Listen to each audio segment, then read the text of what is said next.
கனடால medical free தெரியும், ஆனா இதெல்லாம் கூட ஃப்ரீயா? எப்படி நம்ம ஊர்ல மகளிருக்கு பஸ்ல போக டிக்கெட் ஃப்ரீயோ அதே மாதிரி இங்க 18 மியூசியம்க்கு போக எல்லாருக்குமே டிக்கெட் ஃப்ரீ. கனடாவோட ஃபேமஸ் ராயல் ஒன்டாரியோ மியூசியம் போகணும்னா 3rd Tuesday of the monthல ஈவினிங் போனீங்கன்னா இட்ஸ் ஃப்ரீ ஃபார் ஆல். இந்த ஸ்கூல்ல பசங்களுக்கு என்னதான் சொல்லி தராங்கன்னு தெரியல. கிளாஸ் போட்டாலும் தேத்தலாம்னு பார்த்தா காசு எவ்வளவுதான் பே பண்றதுன்னு நினைக்கிறீங்களா? டொரண்டோல ஸ்கேட்டிங், ஸ்விம்மிங், பாஸ்கெட் பால், சாக்கர்னு பல கிளாஸஸ் ரெக்ரியேஷன்ல ஃப்ரீயா ரெஜிஸ்டர் பண்ணிக்கலாம். கிடைக்கிறது கொஞ்சம் கஷ்டம் தான், ஆனா பிளான் பண்ணி ஏர்லி மார்னிங் அலாம் வச்சு எந்திரிச்சு 7 மணிக்கு புக் பண்ணீங்கன்னா கிடைக்க வாய்ப்பு இருக்கு.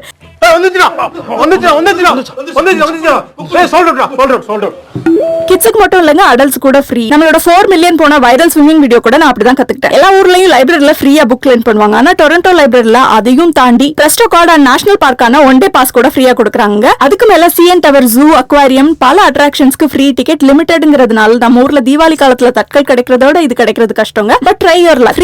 ஃப்ரீன்னு சொன்னா கூட ஓயாம ஓடி உழைச்சும் பாதி காசுக்கு மேல டாக்ஸ்க்கே போகுதான்னு நினைக்கிறீங்களா? இது கூட டாக்ஸ் காசு தாங்க, கண்டிப்பா யூஸ் பண்ணிக்கோங்க. மிஸ் பண்ணிடாதீங்க, அப்புறம் வருத்தப்படாதீங்க.